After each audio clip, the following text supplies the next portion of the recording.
Today on the Ask Brady Show, we talk about sacrificing aesthetic beauty for the sake of results.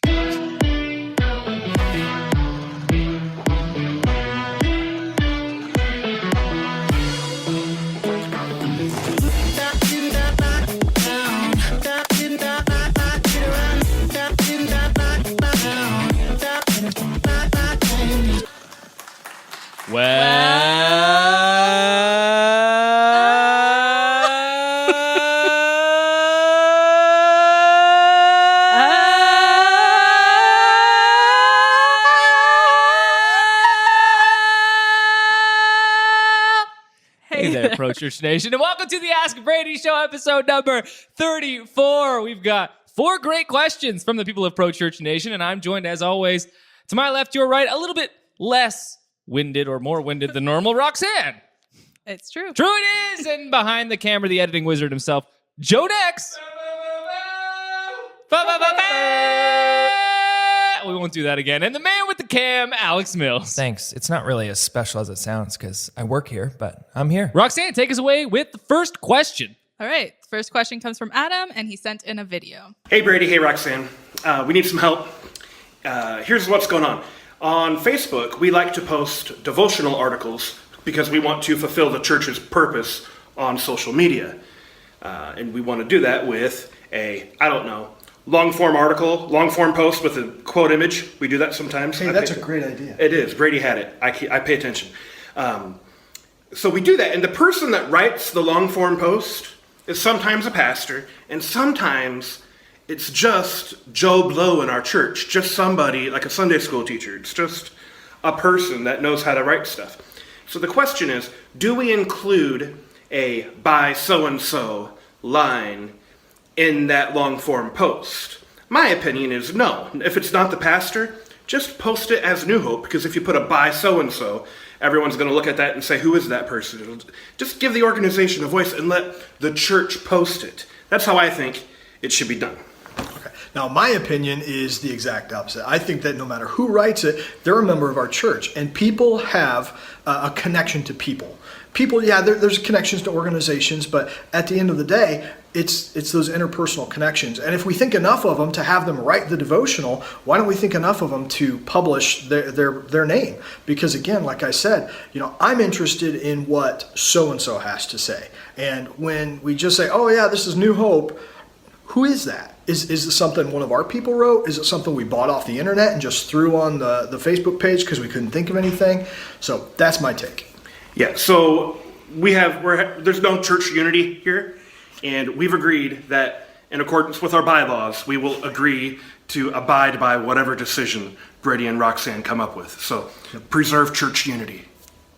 Well, thank you for the question, Adam, and I believe Mystery Man, who did not state his name. I don't think so. But they did say, we will abide by what Brady and Roxanne come up with. So, Roxanne, what do you think they should do? Oh, that's tough. I'm always like a fan of giving people credit for their work. And I also just like the idea of people getting more connected with multiple people. So I would probably say sign your name. But I've also never been in charge of a social media for a church. So I went back and forth throughout the 60 to 90 seconds that your question was being asked. And there are a couple of things that I think are important to consider in this situation. First is that it is somewhat unique to have different people writing social content for a single organization. Mm-hmm. Normally, whether it be Charity Water or Coca-Cola or the small mom and pop restaurant Frijoles down the street where we eat lunch, I know Jenny, and Jenny is in charge of the content at Frijoles. And Coca-Cola has a lead social team with their people that are specifically designed and set apart to do just that. Same that would go for Charity Water, I imagine. It's unusual to have a bunch of different people writing content and contributing it to a social media page. With that being said, I think I like the idea as long as it's being moderated and being filtered, and if it needs some tweaking and editing and adjusting to get ready for social, I like the idea. Because the other thing is that I don't see very often this happening on social where someone will sign their name in a post of an organization. I can't think off the top of my head of an organization I've ever seen do that. It does happen in one-to-one interactions. That's so true. if Starbucks responds to a complaint that I have, you might see someone say, "So sorry, Brady, that you ran into this problem. Send us a DM, dash Tasha." Yeah, we actually do this too. We when do I this as write. well, right? Because I want someone to know, like, oh, this is Brady responding to you versus Roxanne. Now, that's one-to-one interactions, responses, back and forth, not a general post. Yeah. So at first I was like, I don't think there's a reason to sign your name because that's not something that is really kosher within social media. And there's no reason to just go against the grain for no reason whatsoever. But when you clarified that the content was being written by Martha, one of the volunteers in the kids ministry, not necessarily the pastor, and it was kind of a collaborative effort, that made me think, well, maybe it is something that's worthwhile. End of the day, this matters almost not at all when it comes to what you're doing on social media and what you're trying to accomplish with your church. And it's not something that I think really necessarily needs to be argued over. I don't think that it's going to move the needle in either direction. So if it's causing, and this is really the real problem here, if it's causing any type of hesitation or lack of posting, then you definitely need to just flip a coin and go with it, or go back and forth. Just make a decision. I don't think that it's consequential whatsoever in either direction. I think you could make an argument for both, like I did. And so I'm not going to lay down the gauntlet here. I'm not going to hit the gavel and say Judge Brady has laid down the justice and has sided with either Mystery Man or Adam. I'm going to say that it's inconsequential. Flip a coin because it doesn't matter, and just fight a battle that's really more important than that one. Not saying, and I'm not trying to like make light of your guys. I think you both had good points, but I think that you both have good points and that you could really reasonably make an argument for either side. I would be very game for kind of settling this argument if it mattered, but it doesn't, so I think we can move on. Sounds good. All right. Question 2 comes from Ian, and he says, "Hey, Brady, I would love to hear your comments on 2 things we are currently facing. First, what do you think about small groups that are based around questions from the week's most recent sermon? Also, is there a good way to do video announcements using an iPhone, or is that a horrible idea?" Thank you for the question, Ian. We've talked a little bit about small groups in the past and how I think they should be structured. I think that if the person, the pastor, the leader that's delivering the message does a good job, that message is going to be so provocative and stimulating that you're going to leave that message, get in the car with your spouse, head out to lunch with your family and friends, and you're going to want to discuss it. I don't love the idea of forcing everyone in your church to gather together, sit in a circle in someone's home, and be like, let's discuss the sermon. I feel like that's a bit contrived, and I understand the reasoning behind it is that you want to manufacture discussion that's allowing a two-way conversation with the message. You don't want it to be only one direction broadcast, but we want to have an engagement and a conversation.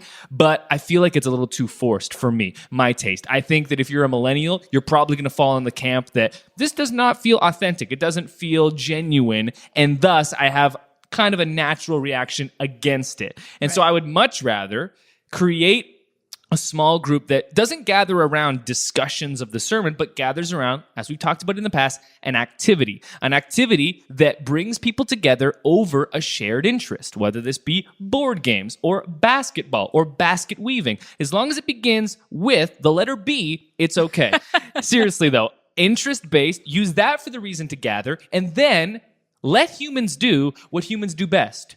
Build relationships with one another. We crave it. We need it. It's in our DNA. When the Bible says that we were made in the image of God, one of those characteristics that each of us carry as an image bearer is the desire and need for one another. We see that in the Trinity, Father, Son, Holy Spirit. We see that in this room. Jonas, Brady, Roxanne, Alex left. That's good. Now we have a Trinity.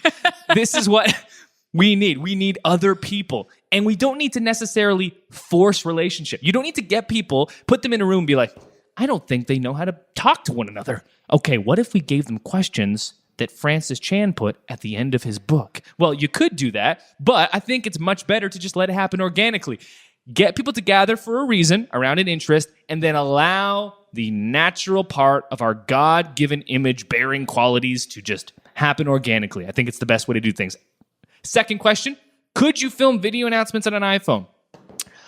When I think about video announcements, I think there are certain types of churches that will excel with them, that will succeed with them, that will fit nicely within their services. If your church doesn't have enough money to afford something like the $1,000 video setup, that if you're watching this on YouTube is a video on there, you can go Pro Church Tools in Google and $1,000, you can track down the entire gear guide.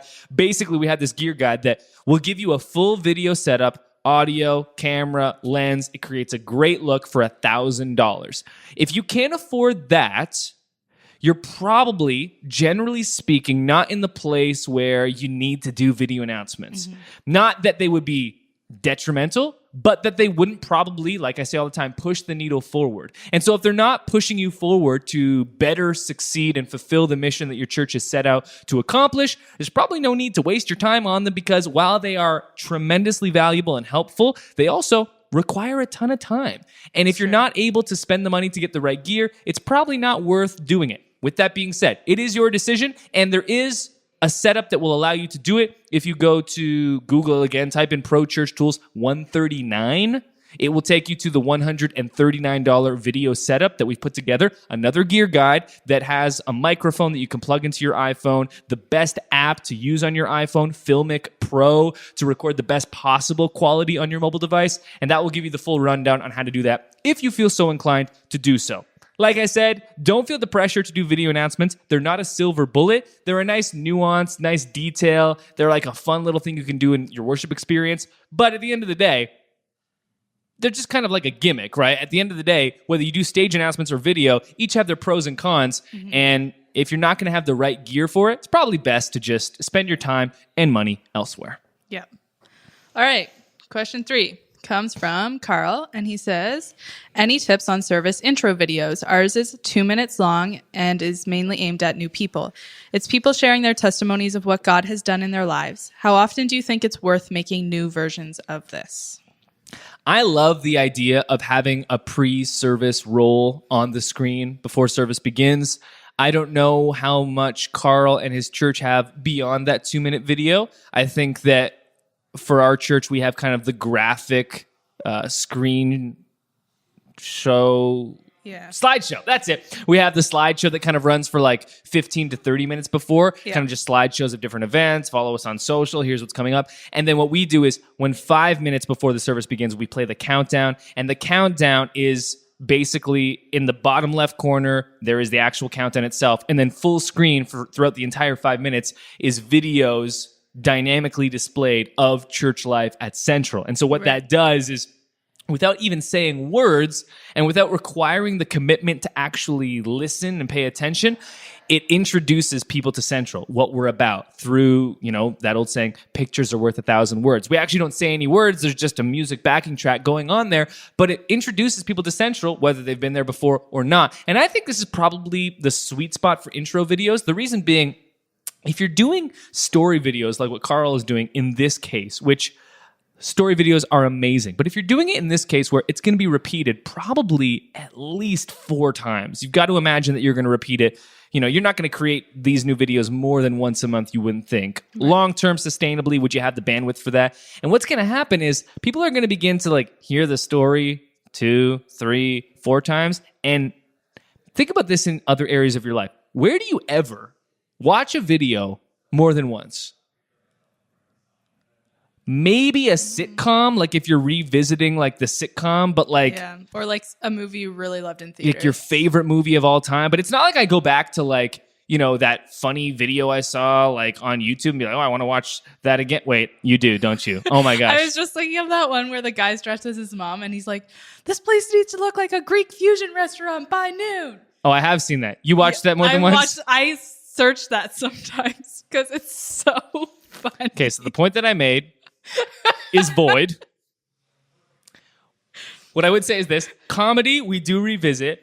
And I don't know if this is you, but me personally, one of my favorite shows that I'm still watching through is Suits. And I thought to myself, I think we're in season 7. It's been 7 years. Let's go back to the beginning and start it again. I tried, and it was like when I tried to watch Lost again. I was like, I know what's happening, and it's removed any of the drama for me, any of the mystery. And because the story videos that you're likely doing, they're not comedy sketches, they're real people sharing their stories, I feel like repeating them week after week kind of introduces the chance to cheapen them. Right. And I wouldn't want that to happen to someone's story. So I just don't think that's the best place for that, unless you could do a new one every week, at the very least every other week.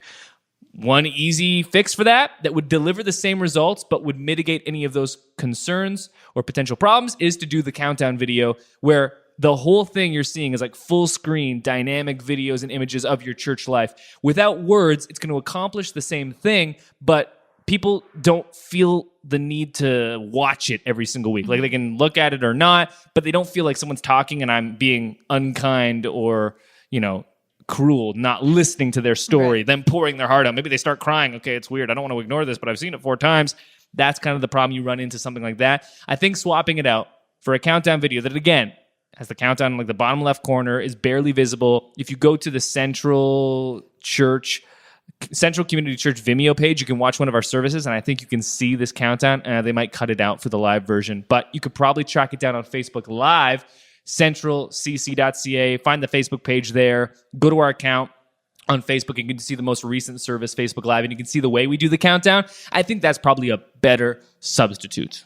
And if they do switch to a video like that, how often do they need to revisit, like updating it? Well, we just updated ours for kickoff here in September, and we hadn't updated it in maybe 6 months. So you could do that quarterly, biannually, even annually if you want. Like, that's one of those things where it's not going to bother people that have seen it 50 times, but it's still going to deliver on the goal if someone's there for the first time. So there's no like, well, we got to trade this off for that. It's like, no, it serves both purposes equally well. Perfect. All right. Last question comes from Instagram, and they just have a username. Oh, no. Name is Ollie. And they say, Brady, I have a question. With email campaigns, I have wondered why you guys at Pro Church Tools don't use images in your campaigns. I often use images in my MailChimp campaigns, but wondered if this is the best. Very simply put, based on evidence from our own email campaigns and a generally accepted industry-wide truth, emails without images, without fancy graphics, perform significantly better. Worse. Wait, what did I say? Emails without.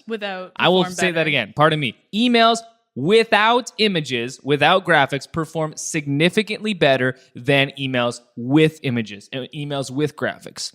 The most obvious answer and reason for this is because when you're sent an email from a friend or a family member, very infrequently does it include fancy graphics and images. When you think about emails with fancy graphics or images, what do you think about? You think about a newsletter from that big brand. You think about a chain email that used to go around back in the day. If you don't forward this, 18 of your children will die. I remember those, yeah. It's one of those things. So we've been kind of conditioned, because marketers ruin everything, to steal that from Gary Vaynerchuk. We've been conditioned that emails that are too fancy, too professional, are ones that we should ignore. So when we started sending out emails with HTML text only, black and white, super simple with an unsubscribe option at the bottom, our opens and our click-throughs and our engagement, our replies skyrocketed because of that. And this is great news because, one, it's way easier to do this, and two, it performs significantly better. So it's very simple. I don't know of any studies offhand that have proven this empirically industry-wide, but I highly recommend that you search it out, because this is something that I have heard again and again and again. People aren't saying this because there's no research behind it. And if there isn't any research behind it, I just encourage you to try it for yourself for a month and see the big difference that it does make. So simply put, why do we send out emails in a seemingly unprofessional, stripped down, basic way? Because they help us accomplish the goal that we're trying to accomplish. And this is one of those things, like, there's a battle right now between purists of the video persuasion that are like, I refuse to make a vertical video. Video is supposed to be horizontal. And if you take your phone out and hold it upright, I will turn it for you. I understand these purists as someone who cares about video myself. Yeah. But at the end of the day, what are you trying to do with your video? You're trying to get people to watch it and pay attention, and then do the thing that you want them to do and made the video for. In that case, we should do everything that we possibly can to get more attention on our videos, and if that means making them vertical, making them square, so be it. Sometimes you have to sacrifice aesthetics, design, purism for the sake of accomplishing the goals. That's what should always take precedence. And this is sometimes difficult for designers. I know it's been difficult for me. We were just this morning talking about doing some more videos on Instagram. And if you look at our Instagram feed, you'll see a lot of nice images. And then you'll see these videos that we do. A lot of them are Ask Brady videos, where we'll take a video like this, we'll put a black bar on the top, a black bar on the bottom, and we'll use that to put white text on top of, and I'll say, like, the number one way to recruit volunteers. Mm-hmm. It is the ugliest flipping video that we make. We take a nice video like this, we add a black bar on the top and the bottom, like an old school 4:3 aspect ratio on the wrong size screen or something, and then we add, like, white text on top. And it performs so well that we just have to keep doing it. And so today I was like, Kyle, I would like you to start making more videos like this for Instagram. And it hurts me to say this, Kyle, but the uglier the better. Why? Because I have to sacrifice my desire for good-looking videos and graphics for the sake of performance. It's a trade-off and it's a balancing act, but at the end of the day, what works is what works. And that's the bottom line. So that's my answer to that. Any additional thoughts you wanted to add? Nope, that sounds good. Perfect. Well, thanks for joining us for this 34th episode of the Ask Brady Show. If you want your question answered, you can always send it into the email hello@prochurchtools.com. If you send in a video like Adam and the Mystery Man, your video will be sent immediately to the top of the queue, and you'll get to skip the line of the dozens and dozens, I don't know, even hundreds, Roxanne takes care of that, questions that we have. Send in a video, hello@prochurchtools.com. Of course, you can also add your question below this video on YouTube and Facebook with the hashtag AskBrady, or anywhere you want on the platforms of Twitter and Instagram with the hashtag Ask Brady, and we'll track it down. Thanks so much for joining us, Pro Church Nation. We love you so much. Go seize the 167, and we'll see you next time.